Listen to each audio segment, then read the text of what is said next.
A'udzubillahiminasyaitonirrajim. Bismillahirrahmanirrahim. Assalamualaikum warahmatullahi wabarakatuh.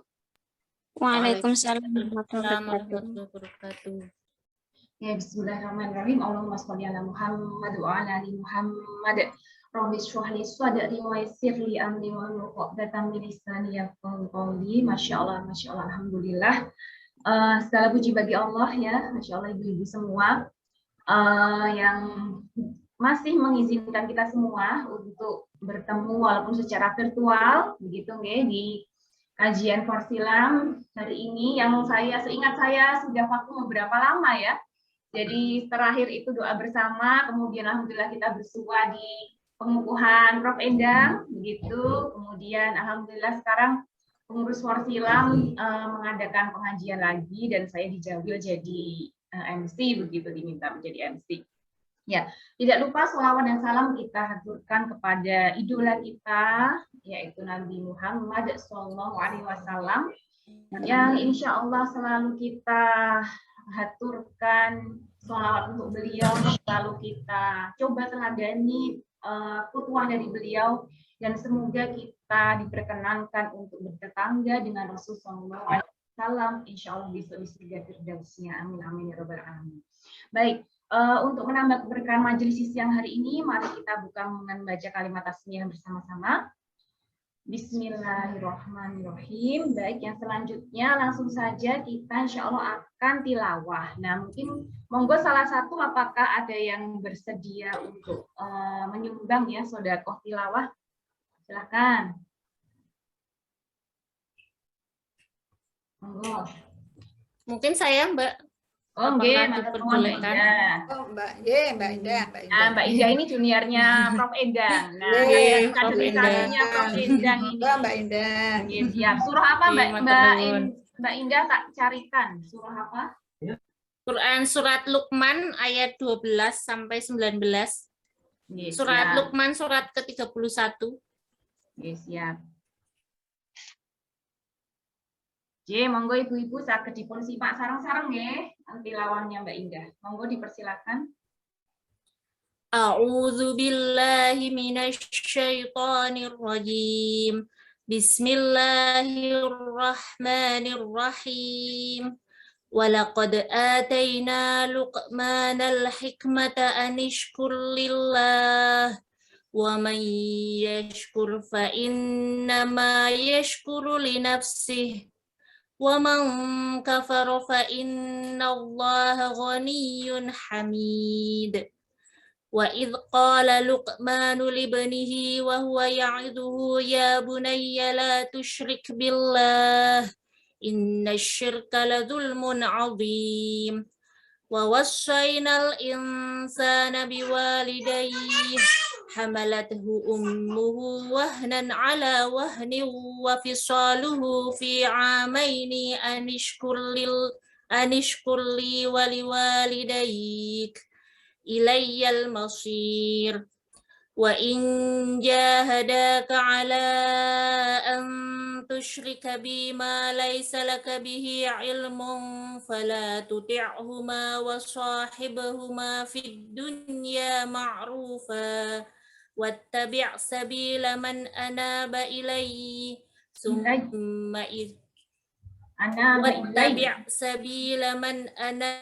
إلي ثم إلي مرجعكم فأنبئكم بما كنتم تعملون يا بني إنها إن تك مثقال حبة من خردل فتكن في صخرة أو في السماوات أو في الأرض يأتي بها الله إن الله لطيف خبير يا بني أقم الصلاة وأمر بالمعروف وانه عن المنكر واصبر على ما أصابك إن ذلك من عزم الأمور ولا تصعر خدك للناس ولا تمشي في الأرض مرحا Innallaha la yuhibbu kulla mukhtalin fakhur. Waqsid fi mashyika waghdud min sautik. Inna ankaral aswati la sautul hamir. Shadaqallahul azim. Dengan nama Allah yang Maha Pengasih, Maha Penyayang, dan sungguh telah kami berikan hikmah kepada Luqman, yaitu bersyukurlah kepada Allah, dan barang siapa bersyukur kepada Allah, maka sesungguhnya dia bersyukur untuk dirinya sendiri. Dan barang siapa tidak bersyukur atau kufur, maka sesungguhnya Allah Maha Kaya, Maha Terpuji. Dan ingatlah ketika Luqman berkata kepada anaknya, ketika dia memberi pelajaran kepadanya, wahai anakku, janganlah engkau mempersekutukan Allah. Sesungguhnya mempersekutukan Allah adalah benar-benar kezaliman yang besar. Dan kami perintahkan kepada manusia agar berbuat baik kepadanya, kepada kedua orang tuanya. Ibunya telah mengandungnya dalam keadaan lemah yang bertambah-tambah dan menyapihnya dalam usia 2 tahun. Bersyukurlah kepadaku dan kepada kedua orang tuamu, hanya kepada aku kembalimu. Dan jika keduanya memaksamu untuk mempersekutukan aku dengan sesuatu yang engkau tidak mempunyai ilmu tentang itu, maka janganlah engkau menaati keduanya, dan pergaulilah keduanya di dunia dengan baik. Dan ikutilah jalan orang yang kembali kepadaku. Kemudian hanya kepadaku tempat kembalimu, maka akan aku beritahukan kepadamu apa yang telah kamu kerjakan. Luqman berkata, wahai anakku, sungguh, jika ada sesuatu perbuatan seberat biji sawi dan berada dalam batu atau di langit dan di bumi, niscaya Allah akan memberinya balasan. Sesungguhnya Allah Maha Halus, Maha Teliti. Wahai anakku, laksanakanlah sholat dan suruhlah manusia berbuat yang ma'ruf dan cegahlah mereka dari yang mungkar. Dan bersabarlah terhadap apa yang menimpamu. Sesungguhnya yang demikian itu termasuk perkara yang penting. Dan janganlah kamu memalingkan wajah dari manusia karena sombong. Dan janganlah berjalan di bumi dengan angkuh. Sungguh Allah tidak menyukai orang-orang yang sombong dan membanggakan diri. Dan sederhanakanlah dalam berjalan, dan lunakanlah suaramu. Sesungguhnya seburuk-buruk suara ialah suara keledai. Maha benar Allah dengan segala firman-Nya. Terima kasih. Assalamualaikum warahmatullahi wabarakatuh. Waalaikumsalam warahmatullahi wabarakatuh. Masya Allah ya, pesan yang sangat mengena begitu ya. Dan tentunya menjadi sebuah teladan bagi kita bagaimana seorang orang tua harusnya mendidik anak-anaknya gitu. Oke, jazakallahu khair sekali lagi Mbak Indah atas tilawahnya. Alhamdulillah sekarang sudah banyak yang bergabung, J. Alhamdulillah sudah 31 ibu-ibu semua, dan saya lihat ada wajah-wajah baru juga begitu. Nah, mungkin untuk lebih akrab lagi kita perkenalan dulu sebentar begitu, J. Untuk saya sendiri, mulai dari saya, mungkin saya wajah baru tapi lama. Gitu. Insya Allah yang sudah bergabung dengan Porsilam lama, Bu Ati, Bu Tri, dan semuanya sudah paham, Bu Mami juga ya.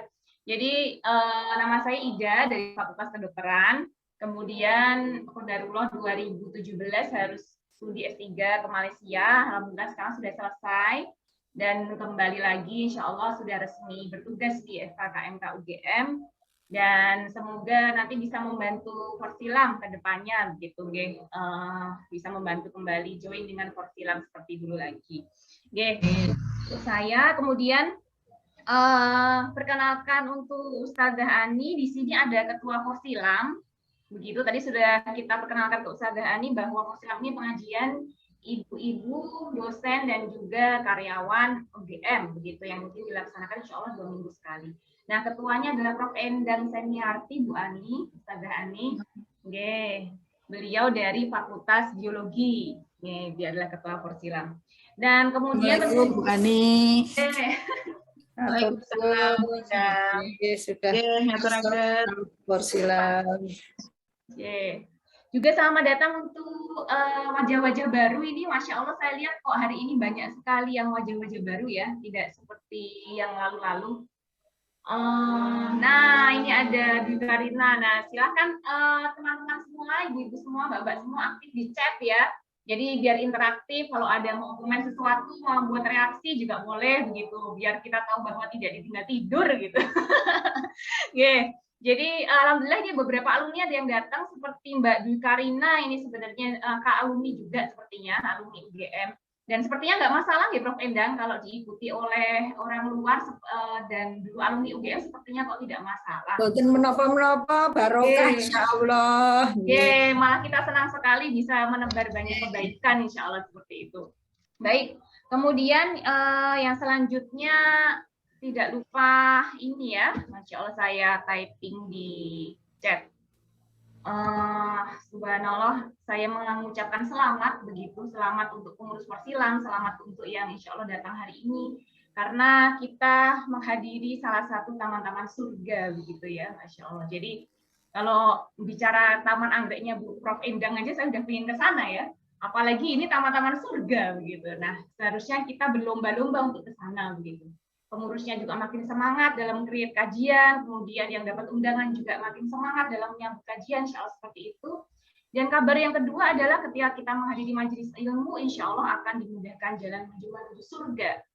Nah, jadi kalau memang doa kita, ya Allah masukkanlah kita ke dalam Jannatul Firdaus, itu doa yang kita ulang-ulang, maka seharusnya kita rajin menghadiri majelis-majelis ilmu. Nah, insya Allah di majelis yang sangat mulia ini semoga bisa menjadikan jalan keberkahan, ziyadatul khair ala khair, bertambahnya kebaikan di atas kebaikan. Tanpa berbasa-basi lagi, alhamdulillah sudah hadir di tengah kita. Izinkan saya memperkenalkan profil Ustazah Ani ya. Kalau tidak salah beliau baru pertama kali mengisi di Persilang begitu. Kemudian ini adalah biodata beliau ya, Ustazah Ani Agustini Al-Hafidhah, Masya Allah ya. Jadi kalau saya membaca atau mendengar atau bertemu dengan seseorang yang bergelar Al-Hafidhah, ini saya sendiri merasa malu gitu ya. Malunya seperti ini, sama-sama punya waktu 24 jam, gitu, sama-sama makan nasi gitu ya. Sama-sama perempuan gitu kok iya beliau itu bisa punya gelar Al-Hafidhah gitu ya, sedangkan kita Al-Hafidhah juz 30 saja masih diulang-ulang terus begitu ya Allah. Nah, tentunya kita tidak putus asa, harapkan anak-anak kita kalaupun kita belum bisa saat ini sebagai Al-Hafidhah, kita harapkan kita bisa mendampingi buah hati kita ya, sehingga mereka punya kecintaan terhadap Allah, punya kecintaan terhadap Al-Quran, dan tentunya bisa menjadi hafid atau hafidhah insya Allah seperti itu. Nah, kemudian yang kedua beliau adalah koordinator tahsin kiroati, gitu ya, koordinator tahsin kiroati. Nah, jadi mungkin perkenalan juga ada yang mungkin belum kenal atau mungkin sudah familiar dengan kiroati, ya. Jadi kiroati itu adalah salah satu metode membaca Al-Quran dan khususnya berkecimpung atau fokus pada pendidikan Al-Quran sejak dini dari anak-anak begitu. Nah, alhamdulillah Ustazah Ani, anak-anak saya kiroati semua begitu. Jadi yang usia 9 tahun dan 7 tahun sudah lulus, kemarin barusan menerima sertifikat ya, alhamdulillah sudah selesai di kiroati. Kemudian yang 3 tahun 5 bulan ini alhamdulillah sudah masuk, sudah mulai belajar KPK begitu. Nah, jadi salah satu kiroati ini salah satu metode yang terkenal di Jogja untuk belajar tahsin khususnya untuk anak-anak begitu. Nanti mungkin kalau yang tertarik mengetahui bagaimana itu metodenya, nah mungkin nanti Ustazah Ani bisa kita undang lagi untuk menjelaskan lebih detail. Baik, kemudian Masya Allah yang selanjutnya beliau juga guru ya kalau tidak salah di SD IT Salman Al-Farisi begitu. Oke. Dan dikaruniai 2 putri dan 1 putra. Nah, Masya Allah yang mungkin tentunya juga sangat luar biasa ya.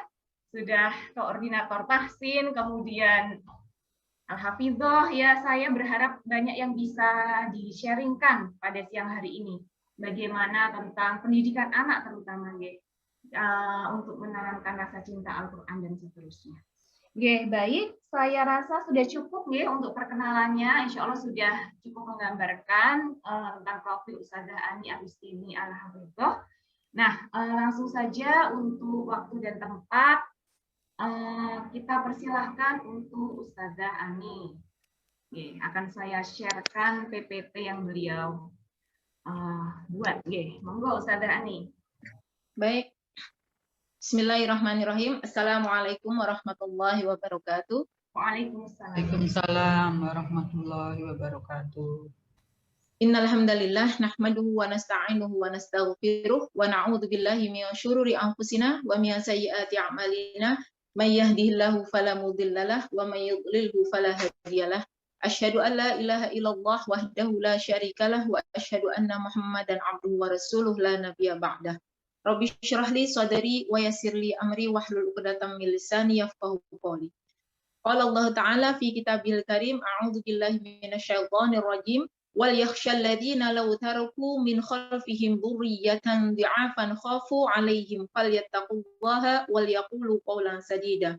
Wa qala aidan ya ayyuhalladzina amanu qu anfusakum wa ahlikum nara al-ayah. Alhamdulillah, puji syukur kita panjatkan kehadirat Allah Subhanahu wa taala. Pada kesempatan siang hari ini saya bisa bersilaturahim dengan kajian karyawan dan dosen UGM ya, Porsilam ya.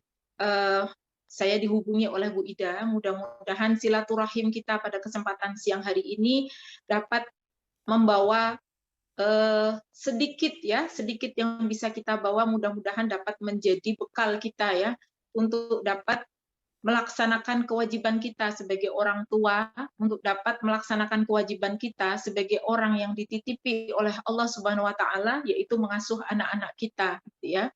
Karena sejatinya anak-anak kita adalah titipan dari Allah Subhanahu wa taala yang mungkin tidak bisa kita miliki sepenuhnya karena itu adalah titipan. Sewaktu-waktu titipan itu akan kembali kepada Allah Subhanahu wa taala. Alhamdulillah siang hari ini waktu yang Allah mengizinkan ya, waktu saya dan kemudian juga ibu-ibu Porsilam bisa gatok bahasanya ya, bisa sama-sama bisa ketemu. Alhamdulillah. Salawat dan salam semoga tetap tercurah kepada junjungan kita Nabiullah Muhammad sallallahu alaihi wasallam yang syafaatnya senantiasa kita nantikan kelak di yaumil qiyamah nanti, dan semua aktivitas ibadah kita beritibak kepada beliau, baik itu ibadah-ibadah yang menyangkut ibadah mahdhah kita maupun ibadah-ibadah yang menyangkut muamalah kita sehari-hari. Baik yang saya hormati dan saya muliakan Ibu Endang, Profesor Endang, alhamdulillah kita bisa bersilaturahim ya, meskipun jarak memisahkan ya, Masya Allah. Ya, Ibu ya, alhamdulillah bisa bertemu ya. Juga untuk ibu-ibu dosen semuanya ya, Masya Allah, yang di depan saya ini adalah semuanya penuntut ilmu sejati nih, pasti gelarnya tidak hanya S1, S2, S3, Profesor, bahkan Bu Endang, Masya Allah ya. Kalau semuanya kita niatkan untuk Allah Subhanahu wa taala, maka sesungguhnya akan membawa kebaikan gitu ya. Man salaka thoriqan yaltamisu bihi ilman sahalallahu lahu bihi thoriqan ila jannah.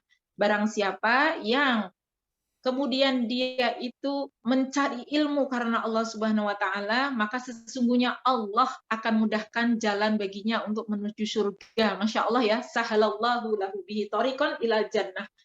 Begitu pula pada kesempatan siang hari ini, mungkin saya tidak layak ya untuk memberikan materi, tapi kita sharing ya ibu-ibu semua ya, kita sharing apa yang bisa kita ambil akan kita ambil, karena sesungguhnya Allah sekali lagi masih menutup aib saya sehingga Allah memperkenankan saya untuk sedikit sharing pada kesempatan siang hari ini. Baik, saya dihubungi Ibu Ida dengan materi kajian pada kesempatan siang hari ini adalah tentang menanamkan rasa cinta kepada Allah bagi anak-anak kita ya. Mungkin tadi Bu Ida sedikit menyinggung ya bahwasanya saya sudah menyelesaikan 30 juz, tapi memang dulu saya sekolahnya di sekolah Al-Qur'an Bu Ida. Berbeda dengan ibu-ibu di sini ya, memang menggeluti bidang ilmu-ilmu tertentu gitu ya. Kalau saya memang bidang saya adalah ilmu Al-Qur'an ya, yang memang dikader untuk menjadi dai dan juga untuk menjadi guru Al-Qur'an gitu ya. Jadi memang Masya Allah luar biasa, sama-sama kita menuntut ilmu ya ibu-ibu ya, semoga ilmu ini ketemu. Baik, tadi saya sudah membacakan sebuah ayat dalam surah An-Nisa ayat 9, bisa disemak, wal yakhshal ladina law taraku min khalfihim dzurriyyatan dhi'afan khafu 'alaihim falyattaqullaha wal yaqulu qawlan sadida. Nah, ayat ini sebetulnya berkenaan turun di tengah-tengah ayat di surat An-Nisa, yaitu berkenaan dengan masalah waris, ya, masalah waris, di mana saya ungkapkan dulu asbabun nuzulnya, bahwasanya salah seorang sahabat Nabi Muhammad SAW, yaitu saat itu menjelang kematiannya, beliau kemudian bertemu dengan Rasulullah dan kemudian beliau mengatakan, wahai Rasulullah, sesungguhnya aku mempunyai anak perempuan satu. Maka bolehkah aku untuk mewariskan seluruh harta warisanku ini kepada orang lain? Maka kemudian dilarang oleh Rasulullah, dicegah. Karena anak dan istrimu itu berhak untuk mendapatkan harta warisan dari engkau, gitu ya. Nah, maka kemudian Rasulullah hanya boleh seseorang itu mewasiatkan harta warisannya kepada keluarganya itu, wasiat ya, wasiat itu jadi dia masih hidup, dia berwasiat hanya sepertiga ya dari keseluruhan harta, dan itu pun tidak termasuk wasiatnya itu untuk ahli waris, ya. Tetapi wasiatnya itu untuk yang bukan ahli waris. Misal, ada orang yang mempunyai, yang ditakdirkan oleh Allah tidak mempunyai anak, maka dia boleh berwasiat sepertiga hartanya untuk anak angkatnya. Nah, sisanya adalah untuk hak istri, untuk hak kerabat, untuk hak orang tua, gitu ya. Nanti ada dalam pembahasan faraid. Nah, yang kita cermati adalah untuk masalah harta saja, kita itu diperhatikan oleh Allah secara detail. Kita tidak boleh meninggalkan keturunan kita itu dalam keadaan tidak ada bekal secara dunia. Ini untuk urusan harta, apalagi untuk urusan akhirat, gitu ya. Karena endingnya dari pendidikan anak itu adalah kita berhasil menanamkan rasa takut di dalam diri anak-anak kita kepada Allah Subhanahu wa taala. Ending dari tarbiyatul aulad, dari pendidikan anak, itu adalah akhirnya mereka itu akan menjadi orang yang takwa. Karena ketika anak kita menjadi orang yang takwa kepada Allah Subhanahu wa taala, ketika kita sudah tidak ada, mereka tetap akan bertakwa. Sementara takwa, iman itu tidak bisa diwariskan, tetapi hanya bisa didorong oleh orang tua kita. Maka kita akan belajar bersama bagaimana tahapan-tahapan kita untuk menuju ke sana. Karena sejatinya, ibu-ibu semua, tidak ada satupun orang tua yang sukses pada saat kita hidup seperti ini. Kita itu tidak bisa melihat anak kita sukses secara dunia maupun secara akhirat. Mungkin kalau secara dunia kita bisa melihat apa yang dimiliki oleh anak kita. Maka sebagian orang mengkategorikan bahwasanya sukses itu adalah punya rumah tidak hanya satu, punya mobil tidak hanya satu, gitu ya. Kesuksesan yang disandarkan pada dunia. Tapi sesungguhnya kesuksesan kita menjadi orang tua itu justru akan didapat ketika kita itu sudah wafat. Dan kita sudah tidak bisa kembali ke dunia. Kita hanya bisa memandang anak-anak kita. Kita hanya bisa tahu mereka soleh atau tidak ketika anak kita juga meninggal, menyusul kita. Maka ketika mereka bertemu dengan kita, maka saat itu kita bisa bertanya kepada anak kita. Misal kita punya anak 3, kemudian kita sudah wafat. Anak yang pertama wafat menyusul kita. Anak yang kedua sudah wafat, tapi ternyata tidak ada. Anak yang ketiga wafat. Saat itulah kemudian kita bisa bertanya kepada anak kita, di mana adikmu? Kita tanya pada anak yang pertama. Maka apa jawaban anak yang pertama? Sudah nggak ada, Ibu. Anak yang ketiga ya, tanya sama anak yang ketiga. Kakakku sudah meninggal. Kenapa kok dia tidak bersama kita ya dalam alam ruh itu ya? Nah, Masya Allah, ini digambarkan dalam sebuah hadis bahwasanya kesuksesan seorang orang tua gitu ya, dia baru tahu dia sukses atau tidak mendidik anak-anaknya itu setelah dia wafat. Jadi ketika kita masih hidup, kita hanya bisa mereka-reka, kita hanya bisa meraba dengan hasil yang sudah kita tanam.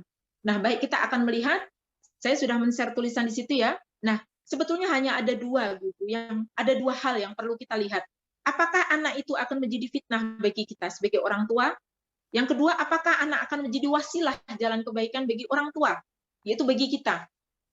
Karena sejatinya, sekali lagi, yang sudah saya sampaikan di awal, anak itu adalah titipan dari Allah Subhanahu wa taala. Titipan saja, ibu-ibu. Jadi ketika anak itu diambil oleh Allah, maka itu adalah hak Allah. Ya, sebagaimana saya seharusnya punya anak 5 ya, anak yang pertama, yang kedua ditakdirkan Allah diambil kembali pada usia 1 hari dan usia 2 hari. Maka kita pun harus ikhlas karena titipan sementara dari Allah. Nah, besok Allah akan menanyakan kepada kita terhadap barang titipannya tersebut. Nah, saya katakan mungkin barang, tapi sesungguhnya manusia ini, Masya Allah. Allah akan menanyakan kembali kepada kita. Bagaimana kita memperlakukan titipan Allah? Nah, ini yang sangat berat kita sebagai orang tua. maka tentu kita tidak ingin menjadikan anak-anak kita seperti poin pertama, menjadi fitnah bagi orang tua. Apa yang dimaksud dengan menjadi fitnah? Kita banyak ketahui ya, bahwasanya banyak orang tua yang diuji dengan anak-anaknya yang tidak solih, anak-anaknya banyak menghabiskan harta orang tuanya, anak-anaknya menjadi ujian senantiasa, sampai kadang-kadang membuat orang tuanya ada yang stroke, ada yang sakit macam-macam gitu ya. Atau misalnya anak-anak yang kemudian, mohon maaf, dia kemudian menjadi tidak soleh dengan kelakuan di luar sana gitu ya. Nah, ini menjadi fitnah bagi kita sebagai orang tua. Kemudian yang kedua, kalau anak ini menjadi wasilah, apa yang dimaksud menjadi anak itu menjadi wasilah kebaikan bagi orang tuanya?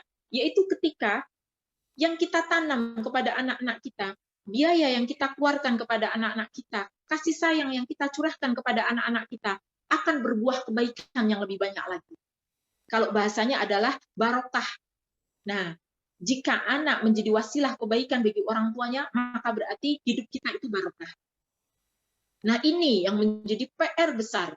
Karena mendidik anak itu adalah investasi akhirat kita. Sekaligus proyek yang tidak akan pernah ada habisnya untuk dikaji. Ya, mungkin kalau dalam dunia kedokteran ya Mbak Ida ya, kan ada banyak ya yang dikaji, tidak akan pernah selesai. Sama mendidik anak pun banyak sekali sekolah parenting, banyak sekali kemudian kajian-kajian yang diadakan oleh ulama hanya untuk membahas anak, karena Masya Allah luar biasa. Nah, ini yang menjadi perhatian kita semua, bagaimana supaya anak-anak itu akan menjadi wasilah kebaikan bagi orang tuanya. Ya, ada sebuah ayat di dalam ayat yang lain, wa ma min dabatin fil ardi illa 'alallahi rizquha wa ya'lamu mustaqarraha wa mustaudaha. Dan tidak ada satupun binatang melata yang ada di muka bumi kecuali Allah akan berikan rezeki baginya. Jadi sesungguhnya kita tuh nggak usah khawatir terhadap rezeki Allah. Pasti Allah akan memberikan kecukupan rezeki kepada anak-anak kita. Yang harus kita khawatirkan adalah bagaimana keadaan iman dan ketakwaan mereka sepeninggal kita. Sebagaimana diungkapkan oleh Nabi Ibrahim, ma ta'buduna mim ba'di. Nah, ini yang harus kita waspada. Maka mungkin ya, bagi sedikit flashback ke belakang, mungkin bagi ibu-ibu yang lahir tahun sekitar 70 ya, 70 atau sebelumnya gitu ya. Dulu itu kita sangat takut kepada orang tua ya. Apabila habis maghrib gitu ya, kemudian kita belum baca Al-Qur'an, ayah kita pulang dari masjid, itu kita sudah langsung baca Quran gitu ya.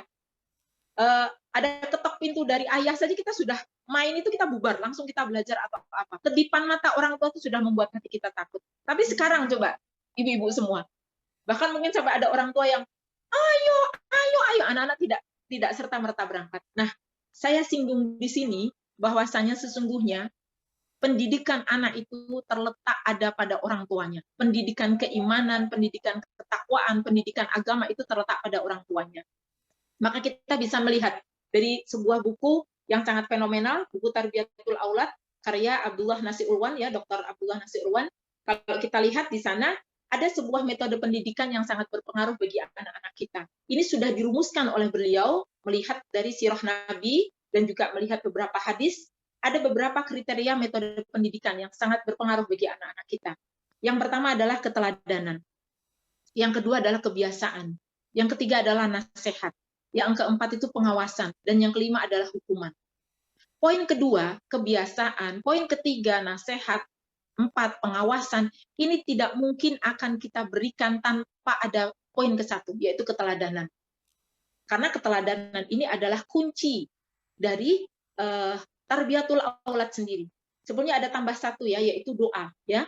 Jadi kunci dari Tarbiyatul Aulad itu tujuannya adalah tadi supaya anak-anak selamat akhiratnya, dan kemudian apa bekal yang bisa kita berikan untuk anak-anak kita sebetulnya hanya ada 2, yaitu keteladanan dan doa dari orang tua. Ya, karena seorang ibu itu, Masya Allah, Allah hadirkan, kalau dalam istilah agama kita adalah madrasatul ula. Itu adalah madrasatul ula. Ibu itu adalah sekolah pertama bagi anak-anak kita. Ya. Jadi kehadiran kita di tengah keluarga ini sangat berarti. Kehadiran kita, Masya Allah, luar biasa. Ini bisa dibuktikan ya ibu-ibu semua kalau kita lihat background para ulama-ulama terdahulu ya, Imam Nawawi, As-Sauri, Al-Albani, kemudian Imam Syafi'i, dan banyak imam-imam yang lain, mereka hidup dengan keterbatasan orang tua. mereka hanya punya satu orang tua, yaitu siapa? Ibu. Karena mereka yatim sejak kecil. Nah, background para ulama seperti itu menunjukkan bahwasanya seorang ibu itu sesungguhnya, Masya Allah, punya keteladanan yang itu sangat berpengaruh bagi anak-anak. Sebagaimana pula kejadian yang menimpa saya ya, saya itu yatim sejak kecil ya, sejak kecil, tapi saya masih ingat sekali bagaimana ibu saya menerapkan pendidikan yang Masya Allah. Jadi, salah satunya saya ambil contoh keteladanannya adalah beliau tidak bisa memberikan pendidikan agama secara utuh di rumah. Kenapa? Karena beliau single parent dengan 4 anak yang harus menghidupi 4 anak dan orang tuanya. Beliau anak tunggal. Maka yang dilakukan beliau adalah selalu mengajak keempat anaknya untuk menghadiri pengajian-pengajian yang dia ikuti. Tidak seperti sekarang ibu-ibu yang dengan sangat mudah kita bisa mengakses YouTube, kita sangat mudah untuk mengundang ustadz. Saat itu saya masih ingat ya, bahwasanya guru dari ibu saya itu adalah Pak Gofar Ismail ya, Ustadz Gofar Ismail itu bapaknya dari Taufik Ismail. Nah, forum pengajian di Kota Pekalongan, kota kelahiran saya itu adalah malam Selasa. Sampai sekarang saya masih ingat gitu ya. Jadi saya dibawa sama ibu saya. Kebetulan adik saya yang kecil itu dia ditinggal ayah masih sangat kecil ya, 1 tahun itu. Kita gendong dan kemudian ibu itu selalu hadir di awal waktu. Saya dudukkan di depan bersama beliau. Kemudian kakak saya yang laki-laki ada tirai, kakak saya yang laki-laki di sebelah situ. Ibu selalu mengawasi pengetahuan agama Islam kita. Jadi disitulah ibu tidak bisa mentransfer ilmu, maka kemudian ibu itu datang membawa kita. Gitu ya. Saya masih ingat, dan pengajiannya diadakan setiap habis Isya, sampai jam 10 malam. Dan itu Masya Allah luar biasa. Beliau berusaha untuk menjadi soleh, ibu-ibu. Beliau sendiri di depan kita dengan ilmu yang sangat terbatas, beliau tuh berusaha untuk menjadi soleh. Beliau berusaha untuk menerapkan apa yang Ustadz sampaikan ya, Pak Gofar Ismail menyampaikan bagaimana keutamaan sholat malam, dia meniru. Dan kemudian saya masih melihat ya, tangisan beliau setiap malam gitu ya, ketika jam 3 pagi, beliau membangunkan kita, karena saya terbiasa untuk habis subuh itu saya belajar kepada seorang ustadzah ya, di seberang kampung saya, jadi saya harus bangun di jam 3:30, bangun, sholat, kemudian saya ke masjid, sholat subuh, dan kemudian saya harus belajar kepada ulama tersebut ya, seorang hafidah juga, seorang ibu-ibu gitu ya, karena ibu saya tidak bisa memberikan bekal agama yang sangat cukup. Nah, keteladanan ini yang sampai sekarang membekas. Jadi ketika ibu saya menyuruh apapun kebaikan, saya tidak akan pernah bisa menolak. Kenapa? Karena beliau melakukan. Nah, berbeda dengan anak-anak sekarang gitu ya. Saya contohkan dulu ketika saya merintis SDIT Salman Al-Farisi tahun 2001 ya. Ada salah seorang anak didik saya yang dia sulit sekali membaca Al-Qur'an. Kebetulan saya saat itu menjadi guru tahfidz dan tahsin. Saya tanya, "Mbak, di rumah dibaca nggak?" "Boro-boro mau baca, Ustazah. Ayahku sama ibuku itu kalau sudah di rumah bukanya komputer." Ya. Dosen yang sama di akademik sekarang gitu ya. Jadi beliau itu bapak ibunya sibuk dan bapak ibunya tidak sadar bahwasanya menerapkan keteladanan untuk anak itu sangat berimbas bagi anaknya, itu nggak sadar saat itu ya. Saat itu belum musim ilmu parenting gitu ya saat itu. Jadi saya sedih melihat anak-anak yang sebetulnya mereka punya ayah dan ibu tapi kehilangan. Mereka bahkan seperti anak yatim, dari sisi agama itu mereka yatim piatu masalah agama. Nah, ini nggak boleh terjadi. Maka keteladanan dari seorang ibu itu adalah kunci utama. Ya, keteladanan dari ibu itu akan menular dengan mudah. Ketika ibu itu sulit, ketika ibu itu lagi gundah gulana, maka ibu itu melaksanakan ayat Al-Qur'an apa? Wasta'inu bis-sabri was-shalah. Sabar sudah, kemudian ibu itu sholat, maka itu akan dilihat oleh anak-anak kita. Nah, ini ya yang banyak sekali orang curhat ke saya, karena kebetulan saya banyak mengisi kajian, banyak sekali ibu-ibu yang curhat tentang anaknya yang sulit, dipindah sekolah, nggak bisa, bahkan sampai menghabiskan uang banyak gitu ya. Saya bilang, kenapa kok dirimu tidak bertaubat? Padahal cukup dirimu bertaubat, sujud minta sama Allah, sabar sudah, tapi kamu sujud taubat minta sama Allah, selesai masalahnya. Dia tidak melakukan itu. Dia konsultasi ke beberapa psikolog, ya, psikolog terkenal bahkan ya, sampai 3 tahun habis ya hartanya. Terakhir dia mengikuti kajian di Darut Tauhid. Kata dia, saya mau uzlah 15 hari. Ternyata di sana hanya diminta untuk apa? Untuk sholat dan untuk taubat gitu ya. Maka saya bilang, kenapa tidak dari dulu kamu lakukan hal itu gitu ya? Karena anak itu hanya akan melihat pada diri orang tuanya, terutama adalah pada diri ibunya. Bagaimanapun kondisi bapak, kalau seorang ibu itu soleh, anak akan lebih mudah untuk ditumbuhkan oleh ibu. Nah, ini keteladanan. Kemudian yang kedua, kebiasaan. Ini sudah biasa ya ibu-ibu ya semua ya, kita sudah biasa menerapkan kebiasaan-kebiasaan agama kita dalam kehidupan sehari-hari gitu ya. Kemudian nasihat ini yang dibutuhkan anak-anak ya. Anak-anak itu juga perlu nasihat meski usia dia adalah sudah dewasa ya. Sebagaimana saya ingat sekali ibu saya itu, kita sudah menikah ya, kalau kita pulang ke rumah ibu itu ya, jam 3:30 tuh pintu tuh digedor. Bangun, bangun, bangun, bangun. Ibu selalu menggedor pintu kamar anak-anaknya. Meskipun kami itu sudah menikah. Kata ibu, kalau kamu sampai ke rumahku, berarti kamu itu memang masih anakku. Sambil dia ketawa. Maaf ya, 3:30 pagi digedor pintunya sama ibu. Saya masih ingat sekarang. Ya, dan beliau itu kebetulan beliau sudah tidak ada ya 2019 kemarin. Dan beliau itu pesannya cuma satu. Beliau ingin ketika wafat itu ditemani saya. Dan alhamdulillah itu terlaksana ibu-ibu. Meskipun meninggalnya di Rumah Sakit Karyadi, saya berusaha untuk memenuhi keinginan ibu itu ya. Jadi setiap kali beliau dibawa ke Rumah Sakit Karyadi, saya itu selalu bagaimana caranya bisa berangkat. Kadang kalau tidak ada suami, saya ngebis ya, pakai Cipaganti atau apa gitu ya. Malam hari pun saya datang karena yang dia inginkan adalah meninggal ditemani saya gitu ya. Dan itu alhamdulillah terlaksana. Beliau meninggal pada saat sholat subuh, pada saat rakaat terakhir, di tahiyat terakhir pada saat dia membaca at-tahiyatulillah, beliau sudah tidak bisa membaca karena sudah keluh lidahnya.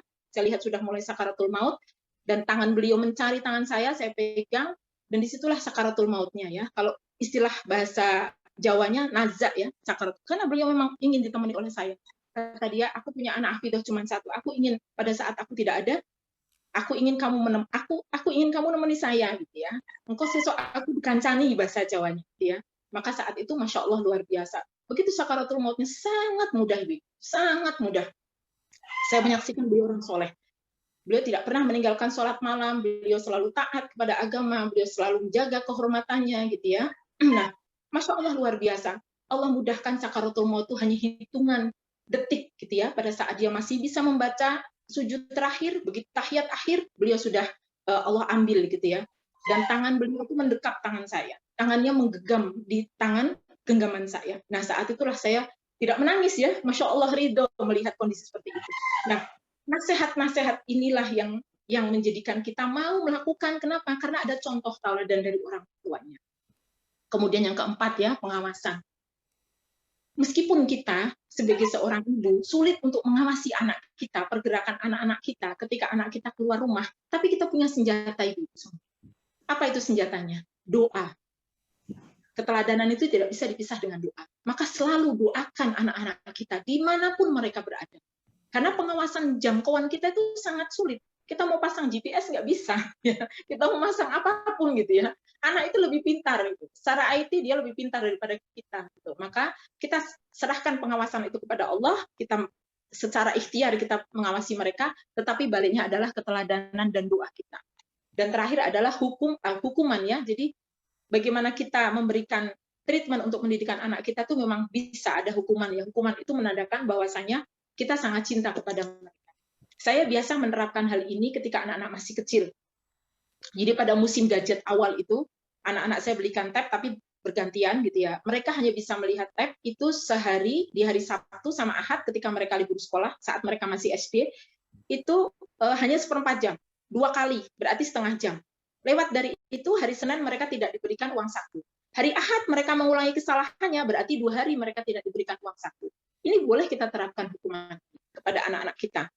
Itu bagian dari apa? Itu bagian dari kedisiplinan. Ingat, dulu Khalifah Umar bin Khattab pada saat mengajarkan tahsin kepada anaknya, ketika anaknya salah, dipukul jari jemarinya. Itu saking membaca Al-Quran tuh nggak boleh salah, gitu ya. Itu pun dipukul oleh Umar bin Khattab, gitu ya. Nah, ini melihat Masya Allah luar biasa. Kalau sekarang mungkin dikatakan itu kekerasan ya, kekerasan. Tapi sesungguhnya ada pendidikan-pendidikan tertentu yang itu Masya Allah luar biasa berimbas kepada anak-anak. Maka sampai sekarang akhirnya saya merasakan manfaat itu. Anak-anak jadi tidak tergantung pada gadget. Anak-anak tidak suka game. Ya, ketika melihat lama-lama di HP itu mereka pusing. Nah, alhamdulillah akhirnya mereka kita alihkan, mudah kita alihkan gitu ya, untuk membaca buku ataupun sirah, ataupun kita sebagai orang tuanya punya peran yang banyak. Ya. Kalau mungkin ibu-ibu semua, ibu dosen di sini aktivitasnya padat ya. Sebenarnya juga padat ya Bu, sama-sama padat, tapi mungkin aktivitas saya lebih tidak ke akademis ya. Aktivitas saya lebih ke mengajar orang ngaji gitu ya, dan kemudian juga salah satu aktivitas saya sekarang saya menjadi kepala sekolah di Ma'had ya, Ma'had Mu'allimah Al-Qur'an yang saya dirikan bersama salah seorang orang yang punya ya, orang yang mempunyai salon RCSM itu ya. Saya mendirikan Ma'had, itu adalah pendidikan sekolah guru Al-Qur'an. Aktivitas saya padat, tapi alhamdulillah anak-anak ketika saat itu daring, saya tinggal di rumah, mereka diberikan tanggung jawab, mereka saling mengawasi satu dengan yang lain, itu semuanya bisa berjalan ya. Karena contoh ada pada diri kita sebagai orang tua. Saya tidak akan mengatakan saya soleh, tidak. Tapi kita berusaha untuk menjadi soleh ya. Kita berusaha untuk menjadi soleh. Kita berusaha untuk kita tuh lemah ya ibu-ibu ya. Kita tuh lemah. Menjadi soleh itu adalah satu keharusan. Maka kita selalu menyandarkan diri kita kepada Allah Subhanahu Wa Taala. Kita malas sholat, kita minta doa sama Allah. Ya muqallibal qulub, tsabit qalbi ala dinik. Kita sulit untuk bangun malam, maka kemudian gimana caranya supaya saya bisa bangun malam? Kita berusaha untuk menjadi soleh, ya. Karena kriteria soleh itu benar-benar sangat sulit sekali untuk digambarkan, ya. Karena kadang-kadang kita masih bermaksiat kepada Allah, kadang-kadang kita masih curiga dengan tetangga, kita curiga dengan teman, ya. Kita kadang-kadang juga mencurigai anak kita, gitu ya. Maka sesungguhnya kriteria soleh ini adalah kriteria yang senantiasa didambakan dan harus diusahakan, ya. Sebagaimana ada ilmu tentang hidayah, ya. Hidayah itu harus kita kejar, ya. Tidak hanya kita mendapatkan hidayah saja, tidak, tetapi kita harus kejar untuk mendapatkan hidayah. Baik ya, kemudian akan kita lanjutkan tentang kunci ya, kunci mempunyai anak yang soleh. Saya juga sedang berpraktek ibu-ibu, ya. Kunci mempunyai anak yang soleh itu yang pertama adalah sejak dalam kandungan ya, sejak dalam kandungan. Kalau mungkin saya hafal Quran, bisa membacakan ayat-ayat Al-Quran. Ibu-ibu yang tidak hafal Quran, bisa membacakan ayat-ayat Al-Quran. Karena ibu saya juga bukan penghafal Quran. Ibu saya orang biasa, pegawai negeri biasa, di Depak ya, di Departemen Agama. Beliau selalu membacakan Al-Quran kepada anak-anaknya. Ketika saya bangun tidur, saya masih ingat dulu. Yang pertama kali saya dengar itu adalah suara tilawah. Ya. Nah, maka sejak dalam kandungan, biasakan anak-anak kita mendengarkan Al-Quran. Kalau musik itu sebenarnya boleh ya, tapi musik yang seperti apa? Tapi sebaiknya sering-seringlah memperdengarkan bacaan Al-Quran di dekat anak-anak kita. Yang kedua, orang tua harus giat untuk tholabul ilmi.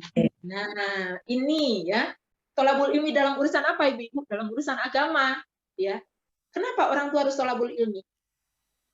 Karena sesungguhnya aktivitas ibadah kita itu harus ada tuntunannya. Aktivitas ibadah kita, kalau tidak ada tuntunannya, maka tertolak. Contoh ya, misal, okelah kita mau sholat. Kita nggak tahu tuh cara tata cara sholat khusyuk, kecuali kita mengikuti fikih tentang sifat sholat Nabi. Maka kita harus belajar sholat. Kalau kita belum sempat dulu untuk belajar, maka tidak ada salahnya ketika kita belum punya anak, kita belajar. Kalau sudah terlanjur, nggak apa-apa. Ayo kita buka forum-forum tholabul ilmi. Karena Masya Allah sekarang tuh akses yang diberikan oleh Allah itu luar biasa. Online itu dengan online kita belajar. Saya online bisa ke Qatar, ibu-ibu. Saya belajar untuk urusan ilmu qiraah sab'ah, sekarang qiraah asyrah, saya belajarnya ke Qatar online itu. Nah, ini menunjukkan bahwasanya tholabul ilmi itu tidak bisa dibatasi dengan ruang dan waktu. Nah, kenapa kita harus tholabul ilmi? Itu tadi, semua ibadah kita itu harus ada tuntunannya dan harus ada takarannya. Itu untuk sholat tadi, ibu-ibu ya. Untuk sholat saja kadang-kadang kita masih melihat di masyarakat umum sholat dengan kondisi yang berantakan ya, takbirnya seperti apa, takbir tangannya ke atas kok gitu ya, tanpa melihat tata caranya gitu ya. Kemudian bagaimana tahiyat, bagaimana ruku, apa doanya, itu untuk sholat. Belum untuk aktivitas yang lain. Misal, ada salah seorang teman saya yang curhat, dia pegawai keuangan, maaf, dia curhat. Ini saya kulik satu kisah, tapi ini kisahnya luar biasa. Dia punya tanah 10. Dia pintar dalam menghitung pajak. Oh, Masya Allah, luar biasa. Dia sudah pejabat eselon gitu ya. Tugasnya nggak di Jogja. Kebetulan suatu ketika, suaminya itu mohon maaf, selingkuh. Dan selingkuhnya itu nggak bisa sembuh. Sudah pakai treatment apapun nggak bisa sembuh. Bahkan nantang suami itu. Kemudian, karena itu teman dulu, ya. Suatu ketika dia ketemu saya tanya, ada apa ya Bu ya? Saya sudah berusaha untuk ini, ternyata tidak bisa juga. Saya cuma bilang, apakah kamu sudah benar menghitung zakatmu? Kemudian dia tanya, apa hubungannya antara suami saya bermaksiat dengan zakat saya gitu ya? Ada hubungan erat. Coba sekarang saya mau tanya, berapa kapling tanah kamu punya? 10 tanah, Bu. 3 ditempati sendiri ibunya mertua dan satunya ibu kandungnya. Berarti masih ada sisa tanah 7. Kamu apakan tanah itu? Saya tanya. Saya interogasi. Ternyata kata dia tidak diapa-apakan tanah itu. Saya bilang berarti kamu investasi. Iya. Sejak tahun berapa kamu investasi? Sejak tahun 2002 kata dia gitu. Dia ketemu saya sejak tahun 99 saya ada di Jogja. Saya bilang, sudahkah kamu mengeluarkan harta zakatnya dari tanah itu setiap tahun? Kata dia enggak. Kenapa enggak dihitung? Kata dia, kan yang dihitung kan hanya pajak penghasilan saya. Pajak penghasilan, zakat profesi saja. Pada saat saya beli tanah, iya saya hitung. Tapi setelah enggak, saya bilang, coba kamu tanya kepada ulama. Silahkan kamu datangi ulama yang pandai menghitung zakat, kamu tanyakan pertanyaan saya ini. Apakah tanah investasi itu harus dizakati setiap tahunnya atau tidak? Saat itu dia tidak percaya omongan saya. Kemudian ketemu lagi setahun, Bu, saya mau minta dihitungin. Saya bilang, kamu pegawai, dalam kutip pegawai pajak, pandai menghitung, coba hitung sendiri. Tanah di sini kamu beli kapan, kemudian kapan kamu nggak dizakati dan segala macam. Maka dia hitung satu lepas tanahnya di Jalan Magelang, seharga 1, sekian M untuk dizakati. Setelah itu ibu-ibu, qadarullah seminggu kemudian suaminya sembuh dan kemudian suaminya minta maaf. Jadi kadang-kadang ada hal-hal tertentu ketika ibadah kita tidak sempurna, Allah kemudian menegur. Nah ini urusan seperti ini yang kadang-kadang kita nggak paham ibu-ibu. Kemudian tidak cuma ini, kadang-kadang urusannya adalah urusan waris ya. Menghitung waris yang salah itu juga bagian dari kemudian anak-anak kita tidak barokah, anak-anak kita jadi maaf tanda kutip gitu. Maka tolabul ilmi dalam masalah urusan agama ini adalah penting. Sebagaimana disebutkan dalam sebuah hadis bahwasanya menuntut ilmu, tolabul ilmi fardhatun ala kulli muslim wal muslimat. Tapi menuntut ilmu agama ya, kalau menuntut ilmu umum itu sesuai dengan keahlian masing-masing. Ada yang ahli dalam biologi, ada yang ahli dalam matematika, ada yang ahli dalam ilmu kedokteran, itu masing-masing sebagaimana ulama-ulama dulu. Tapi menuntut ilmu agama itu wajib, karena itu bagian dari ibadah kita yang tidak bisa kita pisahkan dari kehidupan kita. Karena kita seorang muslim ya, Baik. Maka inilah kunci mempunyai anak soleh adalah kitanya berilmu terhadap ilmu agama. Karena dari mulut kita, anak kita pertama mengetahui ilmu itu, gitu ya. Nah, kemudian yang ketiga, ini diperlukan ya, kolaborasi penting antara seorang ayah dan ibu dalam mendidik anak-anak. Nah, kolaborasi ini ketika dua-duanya lengkap, punya ayah dan punya ibu. Apabila hanya punya ibu seperti dulu masa kecil saya, maka ibu saya berperan luar biasa untuk mendidik anak-anaknya. Kalau tidak ada, kalau masih lengkap, maaf, ayah ibu, maka ayah ibu ini bisa berbagi peran. Ya, berbagi perannya seperti apa? Ayah mencari nafkah, kalau pun ibu mencari nafkah, maka tidak seperti ayah. Jadi ada hal-hal tertentu yang memang harus kita korbankan ibu. Saya ingat sekali dulu ketika saya masih punya anak satu, itu anak saya belum bisa jalan, masih terapi di Rumah Sakit Sarjito. Saat itu saya menjadi guru, dan saat itu menjadi guru tahfidz di SDIT Salman. Saya mengundurkan diri. Saya bilang karir itu bisa nanti, karir dunia itu, ya. Tetapi urusan anak itu adalah urusan yang tidak bisa ditunda, karena urusan anak itu kita tidak bisa mengulang kembali. Kita tidak bisa kemudian mengobati luka anak ketika mereka kita tinggalkan, ketika mereka kita abaikan gitu. Saya nggak mungkin ngurusin anak orang sementara anak sendiri terlantar, gitu ya. Maka kemudian saya menarik diri dan kemudian fokus ke anak-anak. Begitu pula dengan banyak kisah ibu-ibu ya, banyak kisah ibu-ibu di mana mereka harus berbagi peran. Nah, yang banyak sekali memberikan peran penting itu memang seorang ibu yang telaten untuk membina anak-anaknya, yang telaten untuk mengajari anak-anaknya. Salah satu contoh saja, ketika mengajarkan huruf hijaiyah, ibu biasanya lebih telaten daripada bapak. Tapi kalau ada bapak yang telaten, Masya Allah ya, luar biasa. Tapi kalau ibu biasanya lebih telaten, ya, untuk mengajarkan anak-anak membaca, untuk mengajarkan apapun. Nah, pintu gerbang inilah yang mudah sekali kita masuki pendidikan agama. Yaitu apa? Kita tidak serta-merta menyerahkan anak sekolah di sekolah agama, kemudian selesai urusan agama, tidak. Ada akhlak-akhlak, ilmu akhlak, kemudian ilmu tentang bagaimana Rasulullah dahulu, sahabat, yang bisa kita masuki di situ, ibu-ibu. Maka bekal yang tadi kedua itu, yaitu bekal menuntut ilmu agama, itu wajib dimiliki oleh ibu dan bapak. Meskipun sekarang kita terbantu dengan adanya buku-buku sirah ya, buku-buku sejarah yang dikemas dengan apik untuk anak-anak kita. Tapi sebaiknya sampaikan itu dari orang tuanya, ya. Jangan itu disampaikan dari sekolahnya. Kalau dari sekolahnya biasanya berupa apa, Bapak Ibu? Ya berupa apa, Ibu-ibu? Biasanya berupa pelajaran. Tapi kalau dari orang tua berupa pesan. Nah, kita selipkan pesan-pesan agama di situ kepada anak-anak kita. Kita biasakan keluarga kita, kolaborasi antara ayah ibu itu, biasakan keluarga kita itu ada forum. Forum apa? Forum untuk mendekatkan orang tua dan anak. Kalau pas masa pandemi kemarin, saya biasanya mendekatkan hal itu habis subuh. Habis subuh, kemudian saya bareng-bareng sama anak-anak, maksurat ya, habis subuh, habis pulang dari masjid, kemudian kita sama-sama membaca doa pagi, setelah itu kemudian saya nyemak bacaan anak satu-satu, kemudian kalau bisa kita tafsirkan satu, kalau mereka sudah, Umi aku habis ini mau setoran, meskipun mereka di rumah online, tapi ternyata pesantren jalan terus ya, itu semua. Jadi akhirnya, oke, silahkan ya. Jadi yang penting ada forum di mana kita semuanya berkumpul. Kita pandang wajah anak-anak kita, ya, kita pandang. Jadi rasa kangen saya ketika sekarang anak-anak kembali ke pesantrennya masing-masing gitu ya, itu rasa kangen itu ada rasa kangen forum itu gitu ya. Masya Allah ketika melihat muka mereka baru bangun tidur gitu, masih ada beleknya yang ketika wudhu itu belum bersih, saya lap gitu ya, kemudian kita baui badannya gitu ya, itu adalah sesuatu yang sangat Masya Allah mendekatkan kita kepada anak-anak kita. Maka ketika mereka bermasalah itu sesungguhnya sangat mudah kita sentuh. Nah, kadang kita lupa hal seperti ini, gitu ya. Hal kecil-kecil ini kita lupa. Kita menganggap nggak penting, padahal itu luar biasa penting, ya, luar biasa penting. Nah, ini yang seringnya kita menjadi orang tua abainya di hal-hal kecil sehingga kita melupakan proyek kita sesungguhnya, yaitu proyek apa itu? Proyek mendidik mereka menjadi solih. Gitu. Kadang-kadang kita lupa. Ya, baik ya, itu. Kemudian kita lanjutkan. Nanti bisa kita lanjutkan dengan diskusi ya. Kita lanjutkan tentang metode mendekatkan anak kepada Al-Quran. Nah, ini sudah saya praktekkan, alhamdulillah. Mungkin bisa dicontoh. Ini saya tidak ambil dari mana-mana, tapi saya rangkum dari pengalaman pribadi dan juga pengalaman orang-orang yang dekat dengan Al-Quran ya. Yang pertama adalah ajarkan mereka baca tulis Al-Quran sejak dini. Yang tadi sudah saya singgung, gitu ya.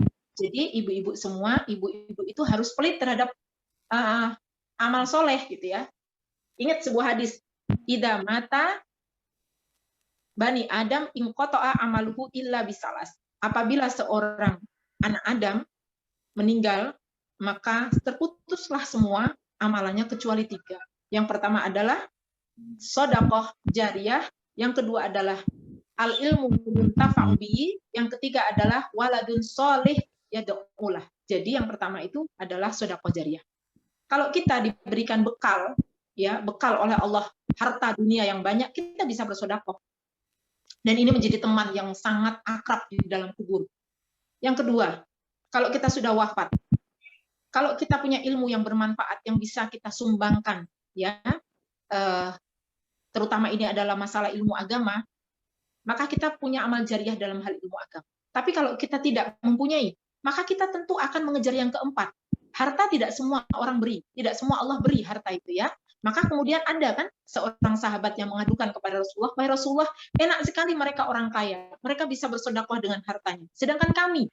Maka kemudian Rasulullah mengatakan, "Bacalah tasbih, tahmid, ya, takbir setelah selesai sholat, maka itu sama, menyamakan dengan mereka." Maka kemudian kalau kita lihat hanya tersisa 1 ibu-ibu. Sedekah jariyah, ya kalau kita nggak pelit. Ya. Kadang-kadang kita masih pelit. Urusannya adalah urusan pribadi. Kalau zakat mungkin kita akan keluarkan. Padahal yang dimaksud sedekah jariyah ini bukan zakat. Tetapi adalah sedekah, infak, bukan zakat. Yang kedua tadi ilmu yang bermanfaat. Ya kalau kita punya ilmu agama yang bisa kita sumbangkan atau yang bisa kita berikan kepada teman-teman atau saudara kita. Kalau kita tidak punya kapasitas di sini, maka kita hanya mengharapkan yang terakhir. Yaitu apa? Waladun sholih yad'ulah. Yaitu anak yang soleh yang senantiasa mendoakan kepada orang tuanya. Maka peluang amal jariah ibu-ibu ada pada poin di sini. Ketika mereka masih kecil, sebisa mungkin amal jariah dalam masalah pembelajaran Al-Quran itu dipegang oleh ibu-ibu. Bukan oleh guru SD-nya, bukan oleh guru TK-nya. Maka sebisa mungkin anak-anak membaca Al-Quran dari rumah. Maka tadi ketika ibu-ibu masih hamil, ketika ibu-ibu belum punya anak, tingkatkan ilmu pengetahuan tentang membaca Al-Quran dan segala macam. Lah kalau sudah kadung, Ustazah, 5 menit lagi, Nje. Oh ya, baik.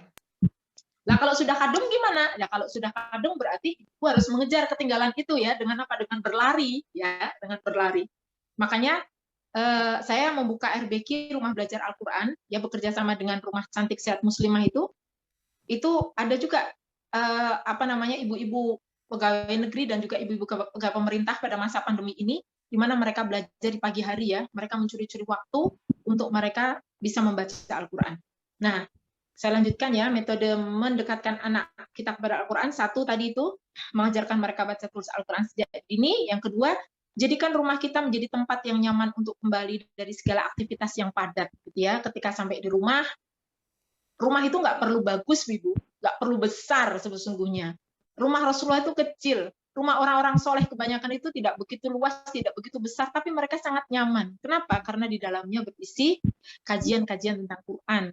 Nah, maka kalau kita ingin rumah kita menjadi rumah yang nyaman, meskipun kecil, ya, maka jadikan rumah kita itu sebagai rumah untuk pembelajaran Al-Quran bagi anak-anak kita, ya. Dari orang tuanya tentu ya yang memberikan. Kemudian yang ketiga, perbanyaklah bercerita ya tentang sirah Nabi sejak mereka masih kecil, ya, tentang bagaimana kehidupan para sahabat, terutama adalah kisah-kisah yang sangat disenangi oleh anak-anak. Contoh apa? Misal kita ambil, ada seorang pengembala kambing ketemu dengan Umar, kata Umar, aku mau beli kambingmu satu. Kambingnya jumlahnya banyak. Kemudian dia bilang, saya tidak bisa. Wahai Umar. Kemudian dia ditanya, kata Umar, bukankah Tuhanmu tidak melihat, tapi Allah Maha melihat. Itu sudah cukup menjadikan hati nurani anak-anak kita tuh, oh Masya Allah, berarti Allah melihat aku, gitu ya. Maka ketika ini dewasa, itu sangat berpengaruh.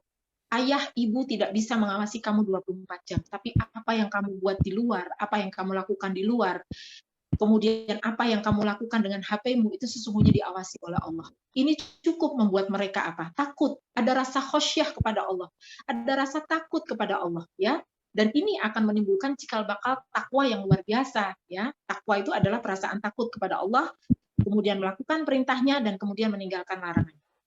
Dan kemudian yang selanjutnya adalah sering-seringlah ya menyampaikan pesan Allah Subhanahu wa taala yang bisa kita ambil dari Al-Qur'an maupun hadis.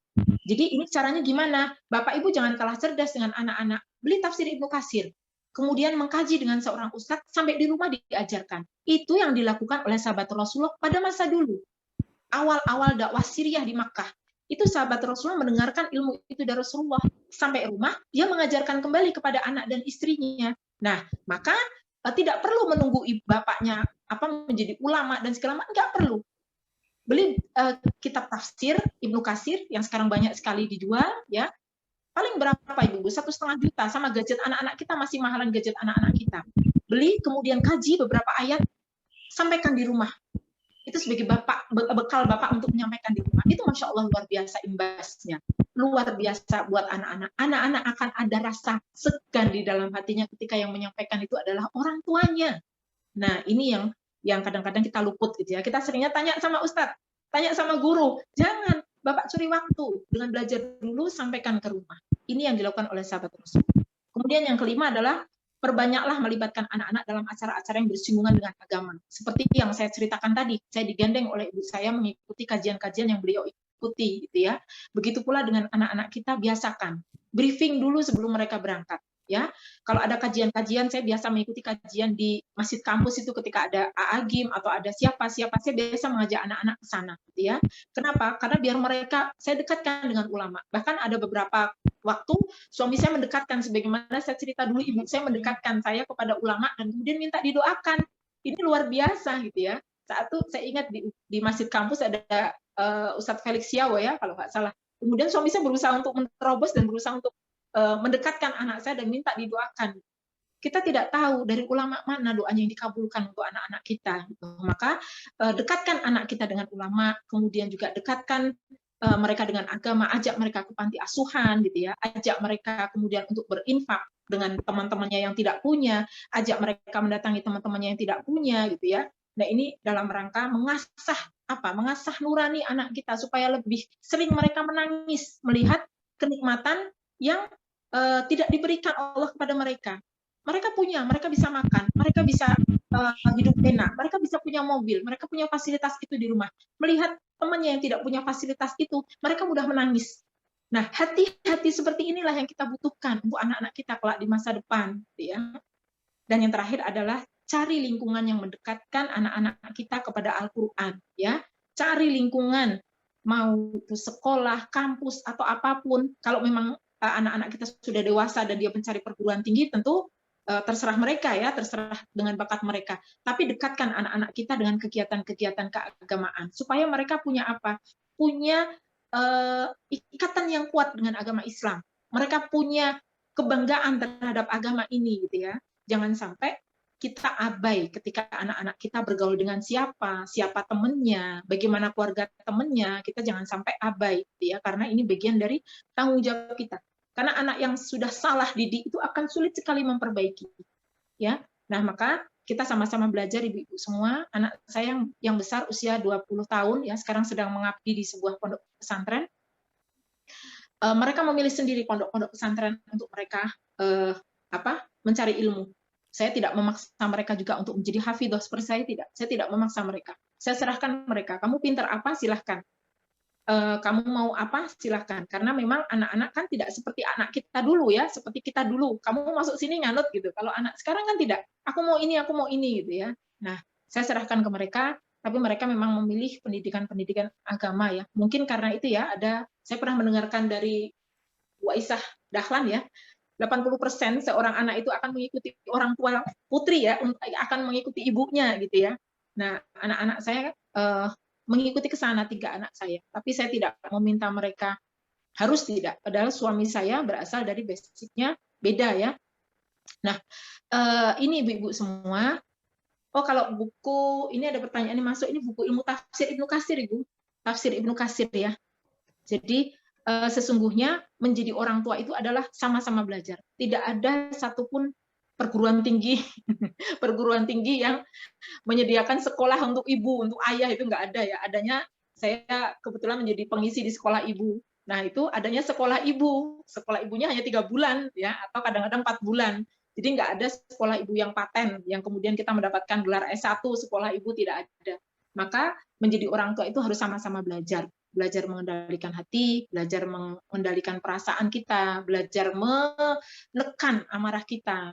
Karena sesungguhnya mendidik anak itu digondeli atau oleh setan, ya. Setan itu selalu membuat kondisi rumah itu menjadi kondisi rumah yang melenakan, ya, melenakan. Dan mereka, setan itu nggak berkenan kita itu baik. Maka ketika kita ngajari anak, itu digoda. Kita marahi anak, ditunggangi mulut kita, sehingga mulut kita kadang-kadang lepas kontrol, kemudian kita mengumpat, gitu, ya. Nah, mungkin itu, ya, Mbak Ida, ya, yang bisa saya sampaikan, ya, dari pengalaman pribadi maupun dari buku-buku yang saya baca. Mudah-mudahan ilmu ini yang kita sharingkan bisa bermanfaat untuk kita, terutama untuk saya pribadi, karena saya juga masih belajar. Sekali lagi, tidak ada orang tua yang sukses mendidik anaknya soleh pada saat di dunia. Dia sulit untuk mengetahui kesolehan itu kecuali dia sudah wafat nanti. Apakah anaknya akan mendoakan, gitu, ya. Karena kriteria anak soleh yang doanya diterima itu anak yang soleh, yang takut sama Allah.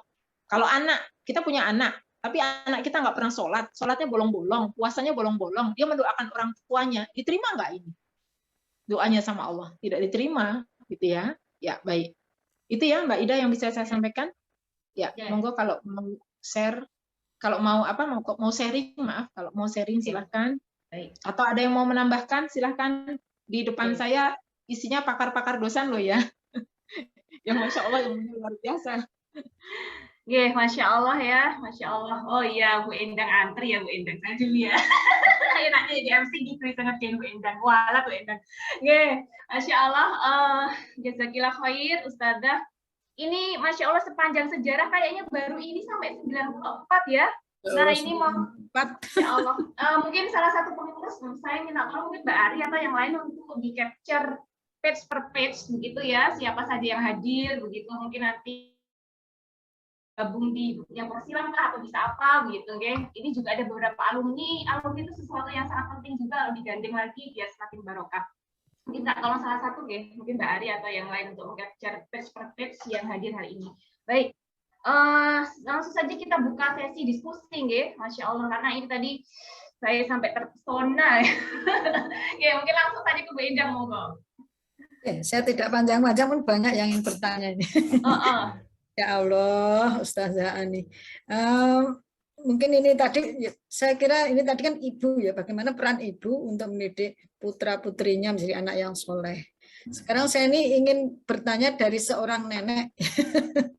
Jadi sering dipersalahkan ya, nenek itu kadang terlalu sayang pada cucunya gitu. Sehingga apa yang sudah disampaikan oleh ibundanya mungkin kadang-kadang tidak sama dengan apa yang disampaikan oleh nenek ini. Nah, ini saya tidak ingin gitu ya itu terjadi. Nah, mungkin tidak hanya saya, mungkin ya ada Bu Sofia Retnowati juga, Prof. Sofi, mungkin juga sama dengan saya. Jadi bagaimana sebetulnya menjadi seorang ibu yang kemudian menjadi seorang nenek itu untuk istiqomah, bagaimana memberikan didikan, pendidikan agama untuk cucunya ini. Kalau ini kan anak saya udah gede-gede semua. Ini bagaimana Ustazah? Tentu Ibu sudah berpengalaman ya, karena sudah punya putra yang menikah ya. Tapi nggak apa-apa ya Bu, sedikit saya kasih masukan ya, Insya Allah. Nah, jadi kalau saya dulu Ibu, ketika saya menikah, saya menyampaikan ke ibu saya, Ibu, saya sudah menikah gitu ya, saya punya anak. Saya pingin anak saya itu besok Bu ya, sama dengan pendidikan Ibu dulu, mengajarkan saya Al-Quran. Tapi saya pingin saya mengajarkan Al-Quran di rumah, Bu. Jadi setiap habis maghrib, jadi saya sampaikan ke Ibu, dan kemudian Ibu itu mengikuti irama saya, Ibu. Ibu itu mengikuti, kalau Ibu pas nginep di rumah saya, ya Ibu mengikuti. Misal kalau saya melahirkan, Ibu itu selalu 40 hari ya nemeni saya. Saya itu anak yang istimewa di rumah, Bu, katanya. Dari 4 anaknya, Ibu itu cinta banget sama saya, sampai membuat cemburu yang lain ya. Nah, Ibu itu kalau ke Jogja, itu kalau dia nungguin saya melahirkan itu, nungguin mengasuh anak-anak yang lain, dia mengikuti ritmenya. Habis maghrib, ayo ngaji semua, gitu ya. Terus habis ini dia mengikuti. Terus kemudian juga ibu itu karena ibu juga orang berpendidikan ya. Maksud saya dia juga pegawai ke Depak ya, dia peneliti di Depak itu, Departemen Agama. Jadi dia pun tanya, yang tidak boleh apa? Dibelikan kepada anak-anakmu gitu ya. Jadi ibu itu selalu ngomong kayak gitu. Saya melihat ibu saya itu dulu komunikasi gitu ya, dengan ibundanya. Nah, betul gitu. Jadi anak saya yang laki-laki, jadi dengan menantu ya ini. Ya, jadi mungkin berkomunikasi, begitu pula ketika ibu saya mempunyai mantu ya Bu ya. Karena dari anak laki ya. Nah, anaknya ibu saya yang laki, kakak saya itu mantunya juga mengikuti irama di rumah itu. Nah, jadi alhamdulillah sampai sekarang, bahkan ketika saya pulang ya, ada Umi, kalau manggil ponakan-ponakan itu kalau manggil saya Umi, ayo ada Umi, kita murojaah bersama gitu ya. Nah, jadi akhirnya ritmenya seperti itu. Jadi ibu itu mengikuti kita gitu ya Bu ya, supaya mungkin kalau ibu kan punya menantu, takutnya menantunya tersinggung, ngeten ibu nggih. Berbeda itu. Matur nuwun. Terima kasih Bu Endang. Monggo ya. Oke, alhamdulillah. Monggo yang lain nih, Masya Allah. Kalau saya sendiri kok masih berkeinginan mengundang beliau lagi ya, mungkin nanti ada jilid 2 begitu. Kalau ibu lain yang bagaimana? Ya, nanti terserah pengurus deh. Ya, monggo silakan yang lain. Apakah ada yang mau ditanyakan? Apa ada di-sharingkan? Monggo. Tadi sepertinya Mbak Rika ada di nulis di WA group tadi. Oh, sinten nggih? Wah, saya sudah meninggal tadi, bagaimana tahunya anaknya mendoakan gitu tadi kayaknya. Di WA group Forsilam. Bu, tadi pertanyaan saya, Bu. Oh, nggih. Ketik. Monggo langsung aja Mbak Rika. Langsung aja disampaikan di sini Mbak Rika, nggih. Assalamualaikum warahmatullahi wabarakatuh. Waalaikumsalam. Selamat siang Ibu-ibu Forsilam semuanya. Yang mau saya tanyakan Ibu, perihal bagaimana cara mengukurnya Bu, kalau ketika kita sudah wafat gitu kan, ada yang mungkin putranya kan udah sibuk dengan pekerjaannya di luar, atau mungkin sudah berkeluarga, itu mungkin punya urusan yang lebih banyak kayak gitu Bu. Nah, cara mengukurnya ketika sudah wafat itu seperti apa nanti? Karena yang saya alami ketika ibu saya sudah almarhum juga saya sampai sekarang itu belum pernah, Bu, kayak dimimpiin atau mungkin ditemui secara kehidupan nyata itu tuh belum pernah. Baik. Makanya saya bingung untuk mengukur ketika ibu saya sudah meninggal itu selama saya masih bisa mendoakan itu bagaimana, Bu? Itu yang mungkin pengalaman dari saya sendiri. Terima kasih, Bu. Ya, baik. Assalamualaikum warahmatullahi wabarakatuh. Waalaikumsalam warahmatullahi wabarakatuh. Jadi bisa diukur seberapa jauh ketaatan yang dilakukan anak kepada orang tua, Bu. Nah, salah satu contoh ukurannya adalah gitu ya. Orang tua kita ketika meninggal, ibu saya ketika meninggal pasti meninggalkan warisan, ya, rumah atau apa. Pada saat itu, ibu itu sudah berwasiat kepada kita, aku meninggal sebelum jenazahku dimakamkan bagi waris. Aku mau aku meninggal selesai. Karena memang itu tuntunan dalam agama kita. Tapi qadarullah saat itu ibu meninggal jam subuh di Semarang, jenazah kita bawa jam 9 dari Karyadi ke Pekalongan, sampai di Pekalongan itu sudah penuh pentakziah, jam 12 sudah kita makamkan ya, kita bawa ke masjid kemudian kita makamkan, kita nggak mungkin bagi waris, sore kita bagi waris. Saat itulah kemudian karena alhamdulillah kita semua paham agama, maka kita tidak mengambil warisan itu. Tapi kita wakafkan untuk sekolah. Jadi ada sebuah sekolah yang dia itu butuh sekali, bahkan sampai berhutang untuk membeli tanah, maka kita sepakat untuk kita belikan ke dia. 350 juta kita cash berikan ke sekolah pada keesokan harinya, di hari kedua itu. Dan saat itulah ternyata Masya Allah ya, dalam sebuah hadis disampaikan, malaikat itu turun. Ibu kita itu sudah wafat, tapi kemudian ibu kita itu dihadirkan. Kalau dia lagi sudah disiksa, bahkan ketika dia disiksa, siksanya diberhentikan. Kemudian diangkat orang tua kita melihat dari atas. Ini anakmu, gitu ya. Jadi yang bisa mengukur kita itu soleh atau tidak dari sikap kita, Ibu. Dari sikap kita, apakah saya itu sudah berbuat baik untuk orang tua saya? Apakah ketika orang tua wafat itu kemudian kita senang dengan harta warisannya kayak semacam itu menjadi apa ya? Menjadi harta karun ya, harta ujuk-ujuk datang gitu ya, harta hibah. Apakah kemudian kita memberikan harta itu untuk kebaikan orang tua kita? Karena sesungguhnya orang yang sudah wafat kan dia ingin dibangkitkan hanya untuk beramal soleh. Nah, ketika kita cinta kepada orang tua kita, tentu kita tidak akan mengambil harta itu dengan serakah. Pasti ada hak kita akan berikan kepada ibu kita. Untuk apa? Wakafkan dia. Hartanya kita wakafkan. Nah, ini kayak semacam pertanda, Ibu. Kalau mimpi, tidak semua anak itu mimpi ya. Saya waktu ibu saya meninggal pun saya tidak dimimpikan apa-apa. Tapi yang dimimpikan malah kembaran saya. Kemudian saya kembar. Yang dimimpikan dia. Ketemu ibu itu duduk di sebuah rumah yang sangat putih dan kemudian salim, kemudian pergi. Nah, kita tidak tahu, tapi ada pertanda-pertanda khusus, yaitu apa? Kita senantiasa melakukan amal ketaatan yang ibu lakukan ketika di dunia. Misal, ibu di dunia biasa nyumbang anak yatim, maka teruskan sampai sekarang. Kami di keluarga seperti itu. Kakak saya, dia mengambil peran, kakak laki-laki, ibu dulu biasa ngisi panti asuhan, ngasih ke janda dan segala macam. Maka kemudian kakak saya menghandle. Aku yang meneruskan. Nah, saya meneruskan dengan amalan lain. Ibu kadang-kadang berwakaf. Saya meneruskan itu sampai sekarang. Kadang-kadang saya berwakaf ke pembangunan pembangunan musola atau pembangunan masjid atau apapun. Saya keluarkan dengan mengatakan saya wakaf untuk ibu saya. Karena saya dapat pahala, ibu saya dapat pahala.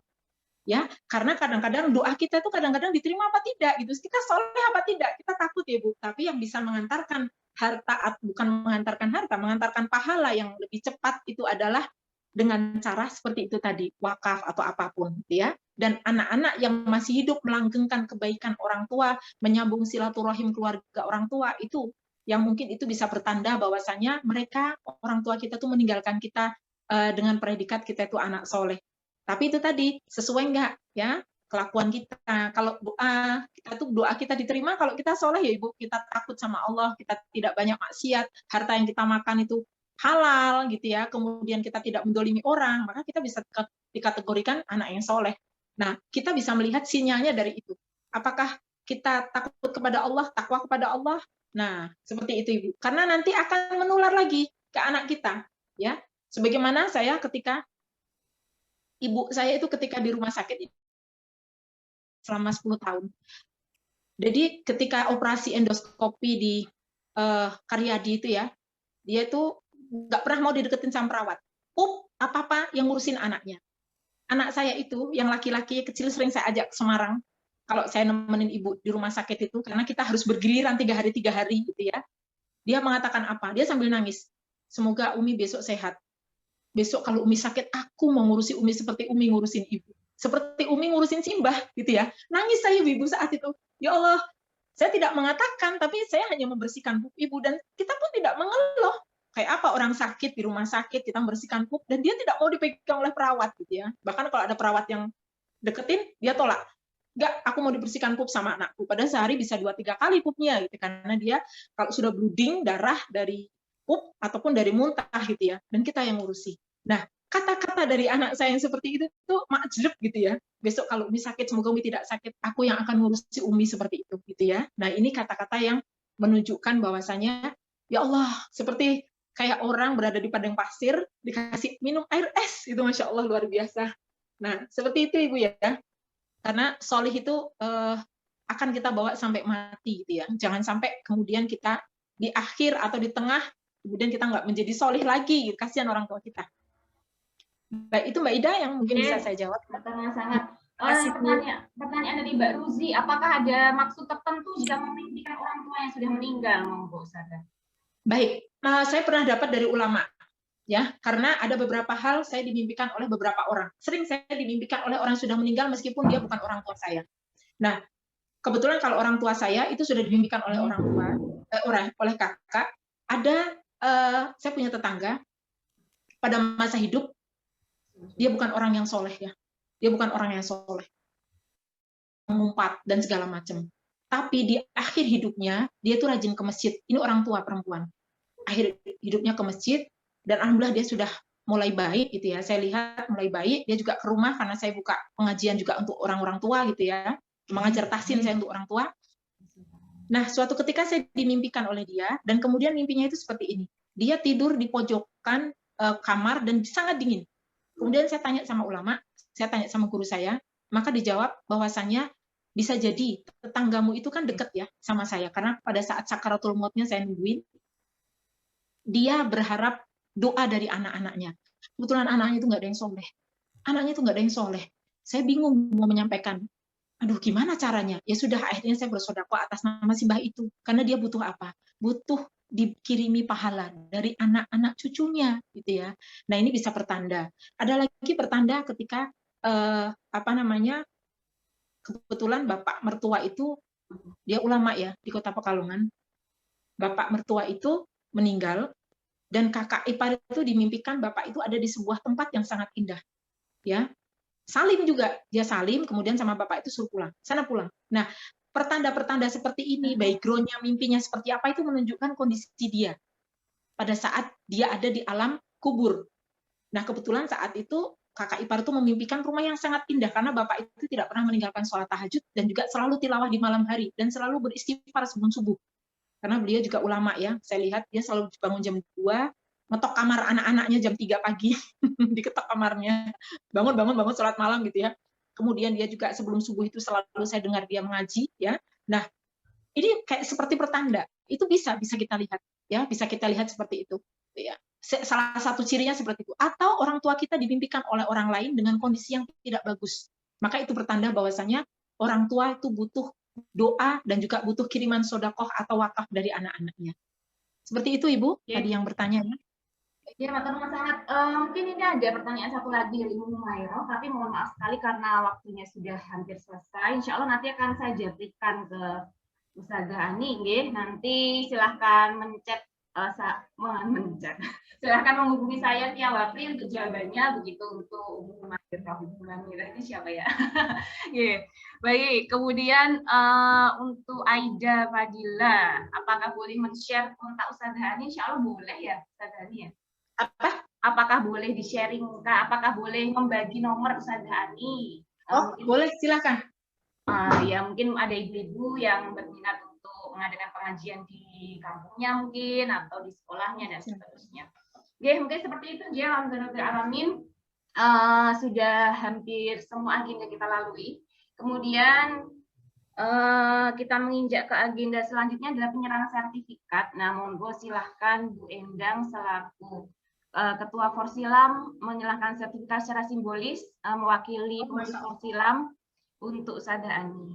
Monggo silahkan Bu Endang, Prof. Endang. Atur nuwun, alhamdulillahirabbil alamin. Masya Allah, subhanallah, bagus sekali Ustazah Ani Agustini Hafizah. Atur nuwun sangat. Jadi kami Forsilam sangat berterima kasih pada Ibu, pada Ustazah yang sudah memberikan sangat banyak ilmu agama. Terus terang ya, ini semua ibu-ibu ya. Dan tadi Ustazah mengatakan 80% tadi ya, bahwa anak-anak itu akan mengikuti ibundanya. Jadi ini sebagai sebenarnya mungkin kami ingin menyampaikan sertifikat ini sebagai tanda bahwa apa yang telah Ustazah sampaikan pada kami ini benar-benar sangat bermanfaat bagi kami, dan insya Allah mungkin nanti banyak juga ibu-ibu yang tadi belum dapat kesempatan bertanya, mohon nanti diizinkan ya untuk melalui WA Ustazah. Ya, mohon diterima nih sertifikat dari kami sebagai bentuk cinta kami juga tentunya dan terima kasih kami Forum Silaturahim Muslimah Universitas Gadjah Mada, Ibunda. Dan mungkin suatu saat, nah Mbak Ida tadi sudah menyampaikan, mungkin kami akan mengundang kembali. Ustazah jangan bos mudah-mudahan masih kersorah lagi di Forsilam. Insya Allah Ibu matur nuwun sangat atas undangannya. Mudah-mudahan kita akan terjalin dalam ikatan ukhuwah Islamiyah ya Ibu ya. Amin. Apabila ada yang luput dari saya tadi, dan apabila ada kata-kata yang kurang berkenan, saya sekali mohon maaf ya. Apabila ada yang kurang berkenan di hati Ibu, sebagai manusia biasa kadang-kadang terucap kata-kata yang kurang berkenan ya. Dari saya cukup sekian ya Ibu-ibu, mudah-mudahan Allah senantiasa mengekalkan ukhuwah ini dan menjadi catatan bahwasanya kita pernah bersama dalam satu forum ya, sehingga Allah berkenan untuk mencurahkan rahmatnya kepada kita semua. Ya, baik dari saya, terima kasih Profesor Endang. Saya pamit. Assalamualaikum. Jangan pamit dulu, Bu. Mendampingi kita sampai ditutup gitu. Kalau sekedar malih karena mungkin selainnya ada sesi doa bersama kita ada foto bersama Ustazah ini. Oh baik. Oh ya, boleh foto bersama juga boleh. Ari mungkin nanti Mbak Ari. Oh Mbak Ari. Oh iya. Monggo Mbak Ari. Kita foto bersama ya, hitungan ketiga 1, 2, 3. Matur nuwun. Yang page selanjutnya, monggo Mbak Ari yang selanjutnya 1, 2, 3. Page 3, Masya Allah sampai 4 page. 1, 2, 3. Yang selanjutnya yang terakhir. 1, 2, 3. Baik, kemudian yang selanjutnya Ibu-ibu semua, Insya Allah tadi ada beberapa referensi buku yang bisa dibaca ya. Nah, monggo mungkin seperti biasa urusan logistik buku kita adalah Mbak Bulan, begitu, untuk bisa mungkin ya mencarikan gitu. Nah, tentang Tarbiyatul Aulad atau buku tafsir Ibnu Katsir. Nah, mungkin setelah ini bisa posting di grup Forsilam tentang harganya dan seterusnya. Besok Ahad deh. Dari Ahad bisa posting, dan ibu-ibu yang menginginkan untuk buku bisa menghubungi Mbak Bulan. Lalu tadi ada yang menanyakan bagaimana caranya bergabung di grup WA Forsilam. Aduh, gimana ya caranya? Gimana Bu pengurus? Nomor HP-nya Ustazah. Oh ya, nomor HP-nya Ustazah ada juga. Nanti bisa japri saya aja lah ya. Nanti yang perlu apa-apa bisa japri saya kasih nomor saya aja. Yang mau di grup, yang mau gabung di grup Forsilam, yang mau nomornya Ustazah, yang mau macam-macam, asal jangan minta uang. 37816. Ya, itu nomor saya, nanti bisa saya tindak lanjuti dari situ karena banyak request ternyata ya. Baik. Alhamdulillah, alamin.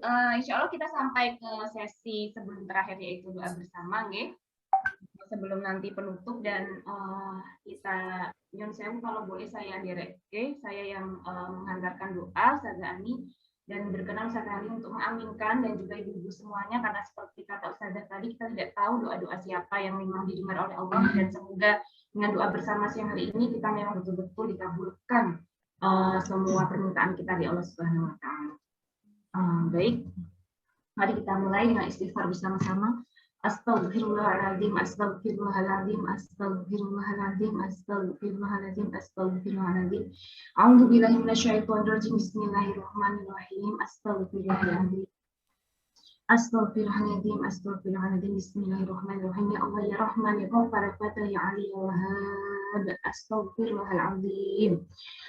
ربنا لا تؤاخذنا إن نسينا أو أخطأنا ربنا ولا تحمل علينا إصرا كما حملته على الذين من قبلنا ربنا ولا تحملنا ما لا طاقة لنا به واعف عنا واغفر لنا وارحمنا أنت مولانا فانصرنا على القوم الكافرين ربنا ظلمنا أنفسنا وإن لم تغفر لنا وترحمنا لنكونن من الخاسرين.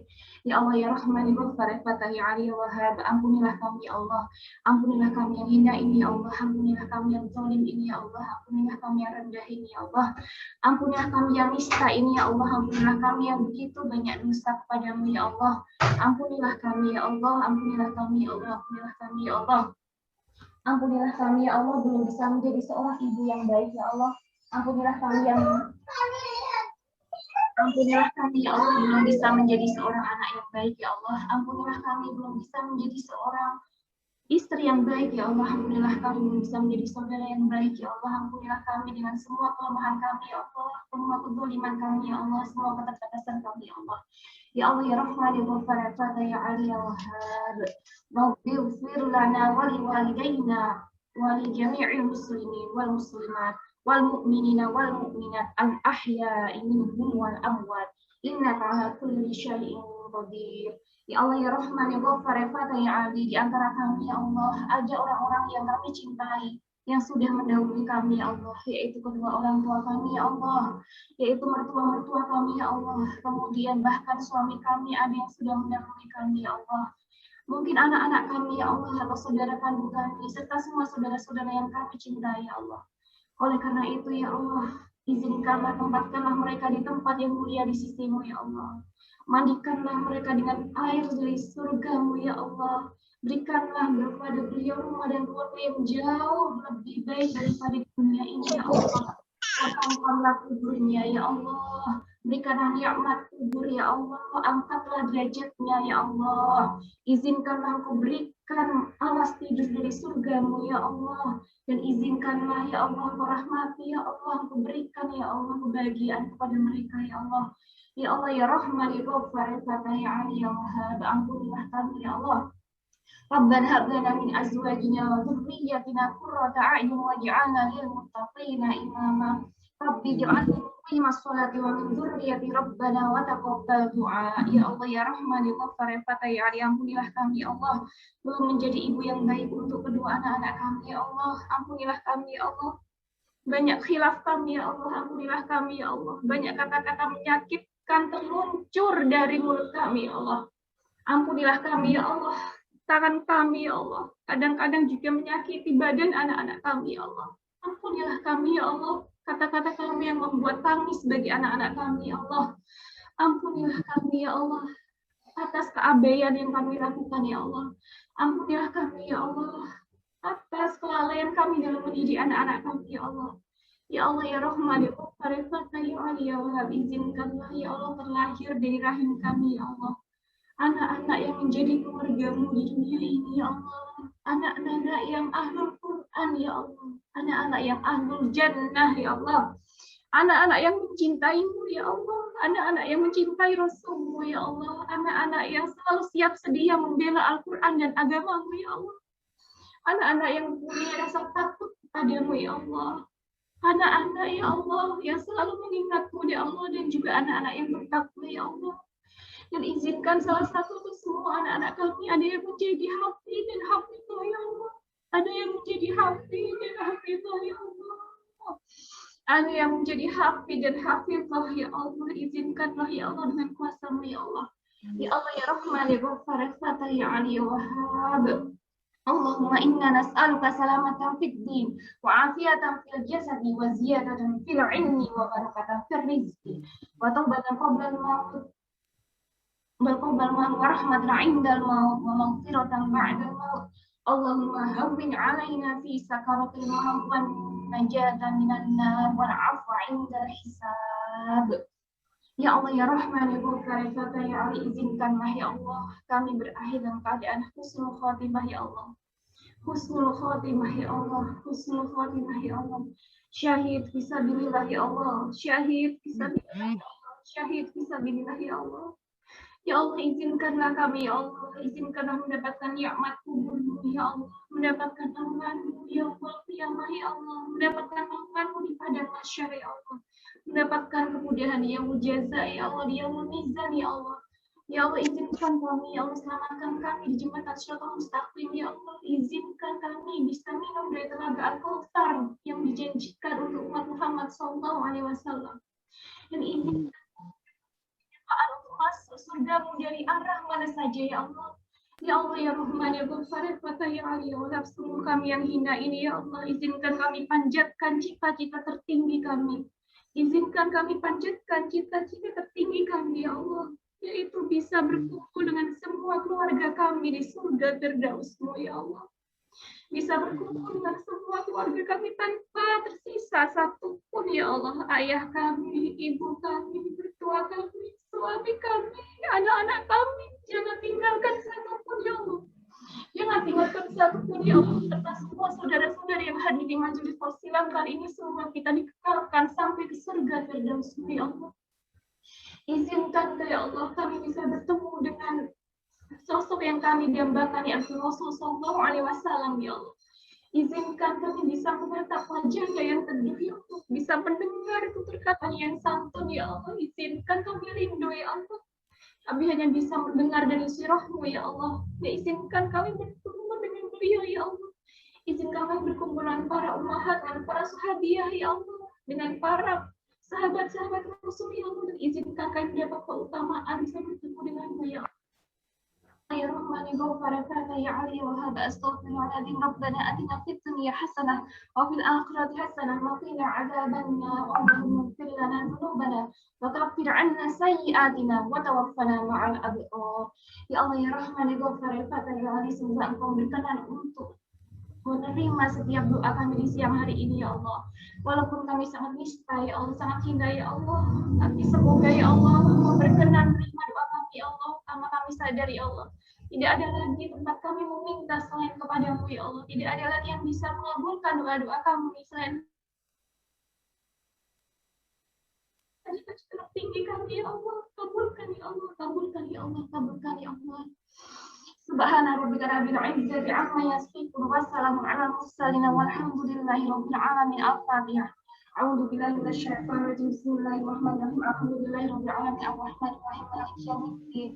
Iyyaka na'budu wa iyyaka nasta'in ihdinas siratal mustaqim siratal ladzina an'amta 'alaihim ghairil maghdubi 'alaihim waladdallin. Amin amin ya rabbal alamin. Ya rabbil alamin, kita sudah di ujung agenda pada siang hari ini, guys. Semoga Allah berkenan untuk mengabulkan doa-doa kita semua, insya Allah. Dan mungkin sedikit kesimpulan yang kami sampaikan bahwa ending atau target utama dari menjadi anak adalah kita bisa mencetak generasi yang bertakwa. Dan bagaimana caranya adalah dengan keteladanan terutama oleh seorang ibu, yaitu kita sendiri. Oleh karena itu, betapa beban yang berat itu ada di pundak kita, dan kita harus bersegera, harus bersiap-siap, bersiap siaga, terus-menerus thalabul ilmi sebaik mungkin. Dan insya Allah 2 minggu lagi adalah kajian Forsilam, temanya dengan Ustazah Tika Faiza Hafizah, mengenai, kalau tidak salah kemarin menjadi pengurus menyampaikan menyelami indahnya kandungan surah Al-Fatihah, ya. Jadi Masya Allah, silakan sempatkan begitu nih untuk hadir kembali di majelis kami. Ya, akhirul kalam, saya yang menjadi MC, mohon maaf banyak sekali kesalahan mungkin yang saya hantarkan. Semoga, dan juga ini sudah lebih dari 12.45 begitu, mohon maaf sekali. Oke, semoga banyak yang bisa kita ambil, insya Allah. Sampai ketemu lagi di kajian Forsilam yang datang. Mari kita tutup dengan istighfar, hamdalah, dan doa kafaratul majelis. Astaghfirullahalazim, alhamdulillahirabbil alamin. Subhanakallahumma wa bihamdika asyhadu an la ilaha illa anta astaghfiruka wa atubu ilaik. Wassalamualaikum warahmatullahi wabarakatuh. Waalaikumsalam. Terima kasih.